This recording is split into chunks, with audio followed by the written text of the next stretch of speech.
We are down to the final two picks in my countdown of the top 9 greatest promo/interviews in WWE history.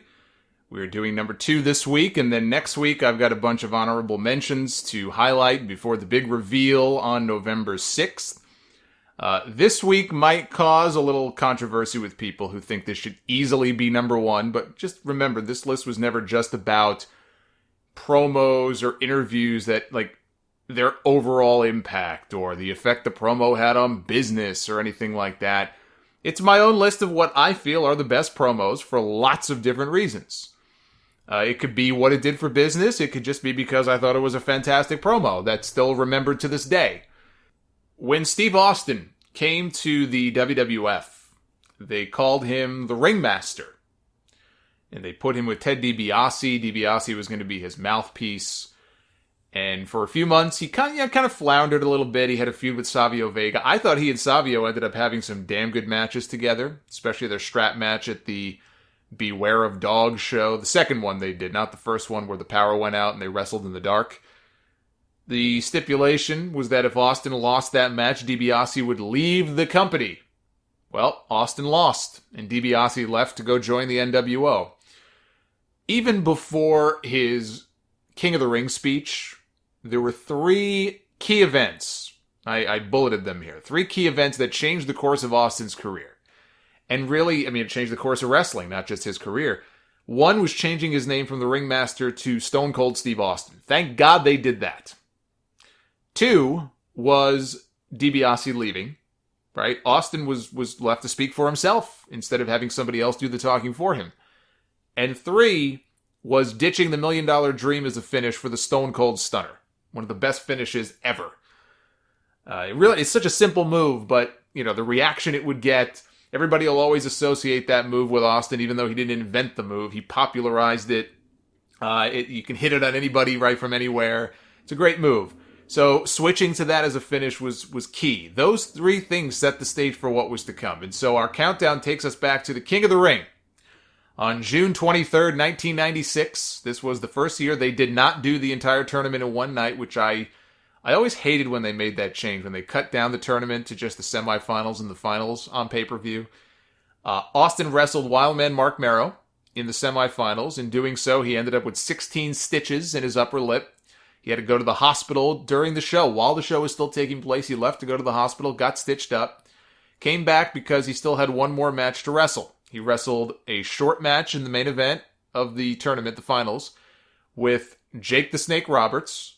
Jake was a born-again Christian. He had made it part of his on-air persona. He even had a new snake he called Revelations, right? It wasn't about Damien anymore or Lucifer. Now it was Revelations. I think it was an albino snake. Wasn't enough to win, unfortunately for him. Austin won the tournament, and he has the Click to thank for that because it's since been confirmed. It's pretty much been talked about by Triple H and Austin themselves that Triple H was penciled in originally to win King of the Ring that year, get a big push until the curtain call. There's the curtain call incident at Madison Square Garden took place, and Hall and Nash left, and Shawn was the WWF champion, and so poor Triple H, it all fell on him. Plans changed, and by the end of the year, poor Triple H was feuding with Henry Godwinn and rolling around in pig slop. So the story goes, Vince went over, he pulled Austin aside in the parking lot one day, and he said, "Hey, you're winning King of the Ring." And the rest is history.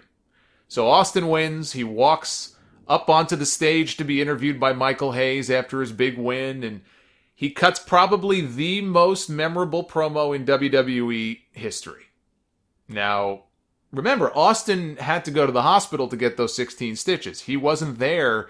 He did not hear the promo that Jake the Snake cut before his match with Vader, because Jake's match in the tournament against Vader went on right after Austin's match with Merrow. So Austin was either being tended to in the back or he was already gone. Jake's in the back with Michael Hayes. He's cutting a promo. It's got religious overtones to it. He's talking about the Lord above. Austin didn't see any of that. When he got back to the building, Hayes had to fill him in that, hey, Jake cut this promo on you with religious overtones earlier. And it was that heads up that got Austin thinking about what he was going to say, which was not scripted out for him by a bunch of different people. This is the iconic Austin 3:16 speech, and it's number 2 in our countdown. It's short, it's to the point, but it's a minute and a half of just badassery. In one speech, he debuted not one but two catchphrases that would make him and make that company millions upon millions of dollars. Austin 316, right, which ended up on a t-shirt that I'm pretty sure is still the biggest selling t-shirt of all time. And that's the bottom line because Stone Cold said so. Now, it's possible that he used it a time or two in the weeks leading up to the show. Maybe he mentioned it on Raw or something. I don't remember that. I don't remember him using that phrase before this. And if he did, it was this promo that made it famous. So, two catchphrases this guy got over in one night. And another little interesting observation from all of this, if you go back and you watch, is that as Austin walked up the stage before the promo with Michael Hayes, he stared at the crown and the robe as he walked up the steps. He never put them on. He is the first King of the Ring winner of the four up to that point on pay-per-view that they had to not wear all of that stuff after he won. Because just imagine him cutting that Austin 316 promo, right? 16 stitches in his lip while wearing a fucking crown on his head. I don't think it would have had quite the same effect, and I think he was smart enough to know that. When I think of Austin 316 and I compare it to CM Punk's Pipe Bomb, which a lot of people do, and Punk's Pipe Bomb was number 3 in the countdown last week, I think one of the biggest there's two big differences. Number one, unlike Punk, who had already been a 3-time world champion before he ever cut that promo, and you could also throw in the ECW title he won, and you can throw in the Ring of Honor title that he won. He was already a world champ before that. Steve Austin had never been a world champion before. He had always had world title potential in the eyes of a lot of people, but there was something that was holding him back. And this was the moment that he truly broke through. But here's the other big difference between the two, and this is where I think some people romanticize maybe about the impact that this promo had just a little bit too much. When Punk dropped the pipe bomb, he ended up as the WWE champion a few weeks later. And he ended up getting the biggest push of his career.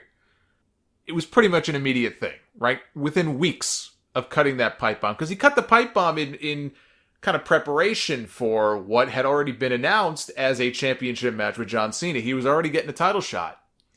But there was a lot of questions about whether or not he would be sticking around or not. There was that question. But yes, he was already scheduled to get a championship match. So that's important to mention.